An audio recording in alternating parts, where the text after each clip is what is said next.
Thank you very much, Dr. Floam. Our second pioneer tonight is Bodo Honen.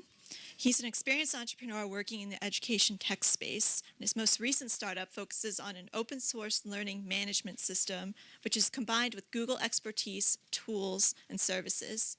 He has international entrepreneurial experience and has started companies or products within existing businesses in Africa, Europe, and the US. Please join me in welcoming Bodo to the stage.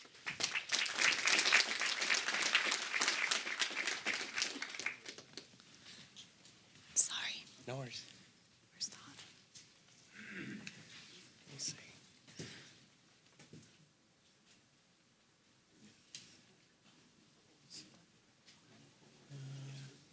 Show me where he's going.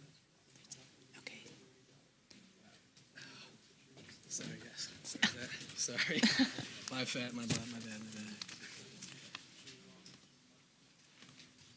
Thanks. Here we go. Just start from slide one.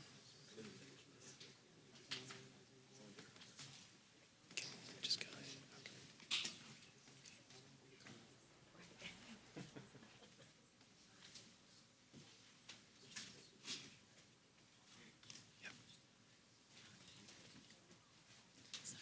No, it's good.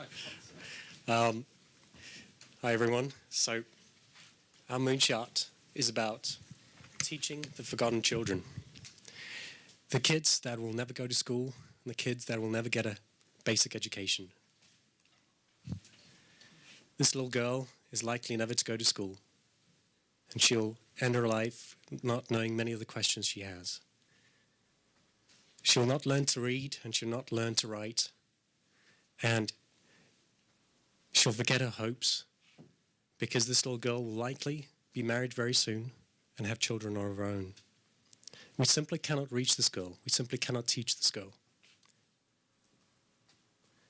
We cannot build enough schools to reach these kids, and we cannot train enough teachers. The time it'll take to do so will leave millions forgotten. The amount of kids in this situation is astronomical. 50 million kids will never go to school. More than 250 million will remain illiterate if we do nothing. And most of these are little girls. They also live in challenging circumstances. There's no internet where they are. They have very little electricity, if any, and they have no traditional educational support. So our radical solution is to build an autonomous self-schooling platform that these children can use to empower themselves to teach themselves and empower them to teach their peers. A platform that is able to run on low-cost tablet devices and able to operate disconnected from the internet and traditional support. 18 months ago, a test was conducted. A group of children in a remote village in Ethiopia were given tablets loaded with mostly numeracy and literacy apps. They were just dropped off without any guidance and without any instruction, and just saw what happened. After a few hours, the first child managed to switch it on, and he taught the other kids how to switch them on. After about 2 weeks, they were each using about 50 apps each, navigating the device seamlessly. After about 3-4 months, they were all singing the ABCs. And after about 6 months, the first kid learned how to hack Android.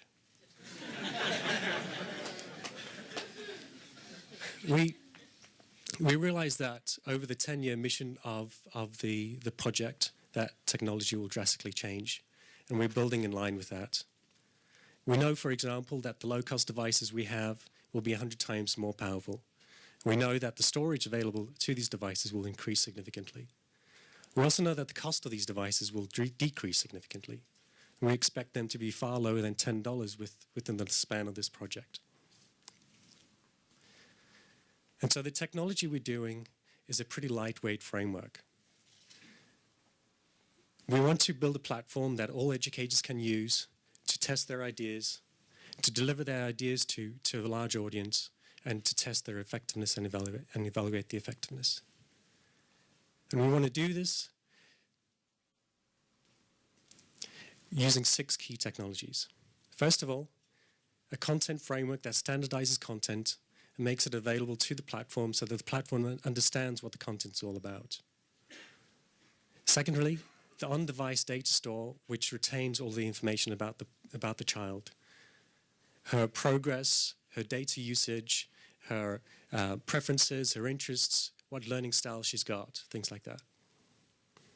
This data is then used by the on-device recommendation engine, which guides the child through the content, and a supervised machine learning loop, which the child and or the educator can then use to review the data and review the logic being used by the recommendation engine.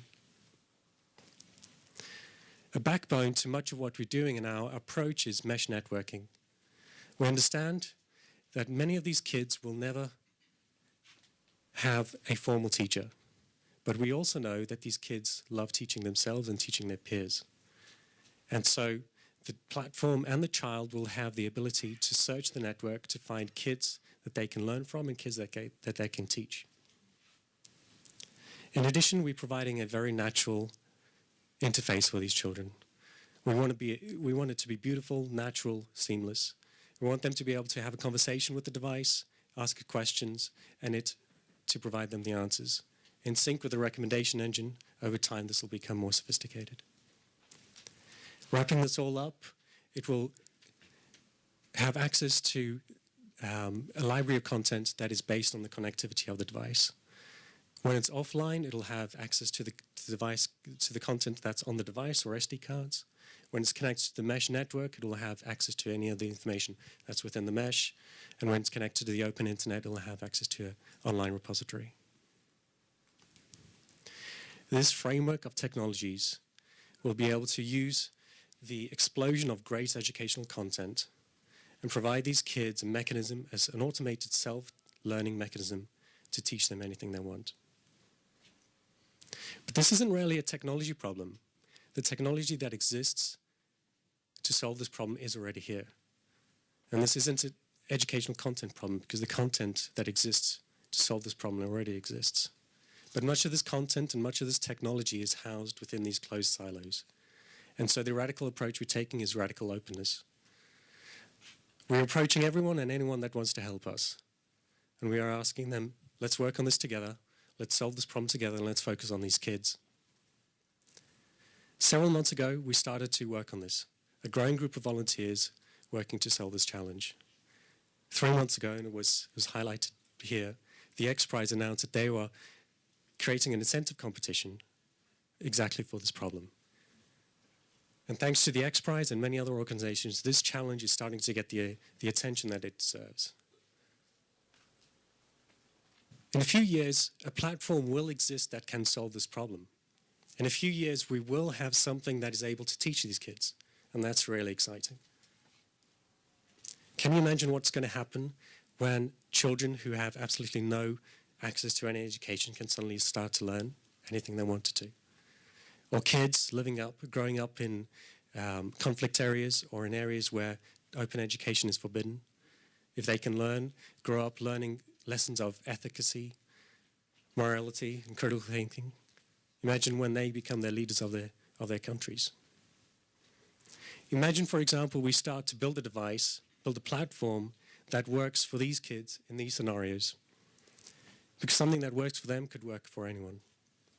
And that is our wax. Thank you.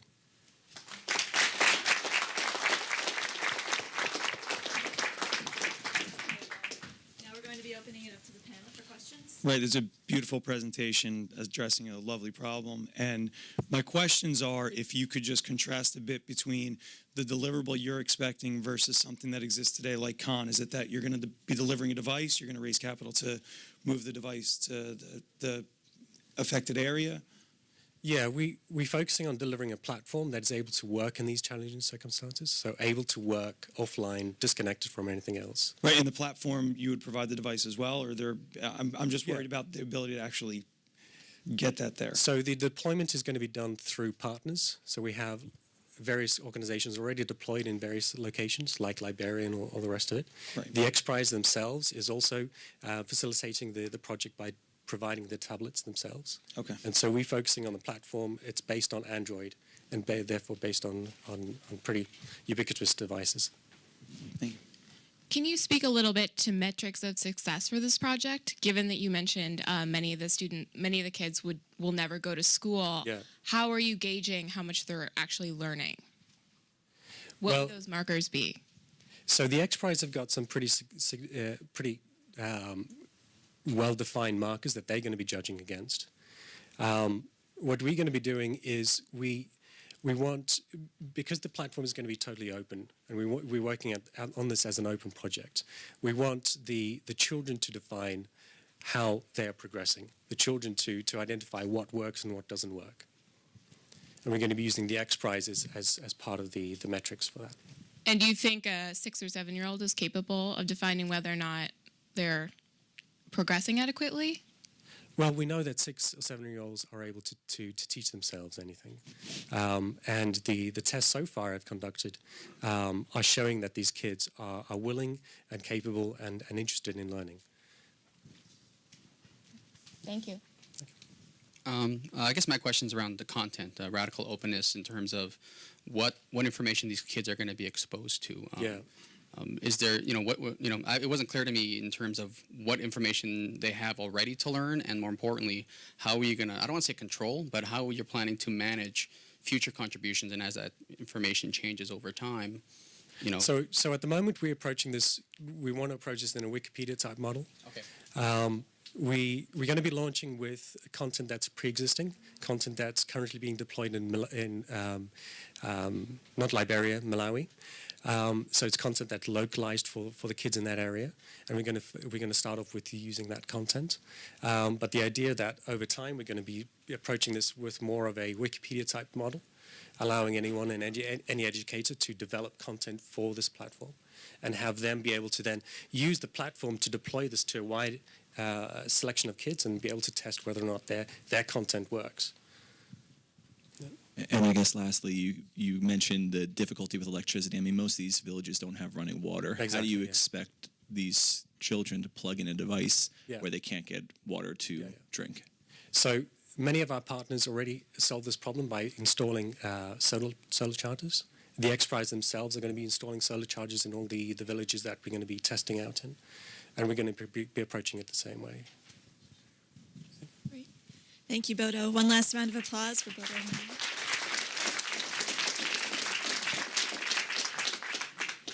Our next pioneer is Wenting Zhang. She's currently a PhD student in RA at Stevens Institute of Technology. Working in materials science and engineering for years, Zhang's award-winning and patent-pending research is based on an ex vivo method to determine effectiveness of personalized treatment for multiple melanoma and to model the bone metastasis site of prostate cancer. She's going to be speaking on this topic tonight. Please welcome Wenting Zhang.